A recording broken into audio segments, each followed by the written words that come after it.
அண்ணாமலை சூரிய உதயத்தில் பொன்னிறமாக மின்னும் ஐதீகம். சூரியனின் முதல் கிரணம் இங்கே விழுந்த பிறகே உலகம் முழுவதும் பகல் தொடங்கும். 3 கருவறையில் நடராஜர் நடனம். மகா குரு பூஜை நாளில் கருவறையில் நடராஜர் சிலையின் நிழல் தானாகவே அசைகிறது.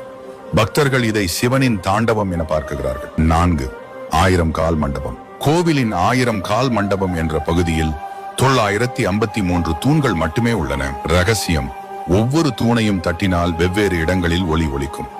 இசைக்கலைஞர்கள் இங்கே ராகங்களை சோதித்தார்கள். 5 பிரம்ம தாண்டம். கருவறையின் வடக்கு வாசலில் பிரம்ம தாண்டம் என்று பெரிய கல் தூண் உள்ளது.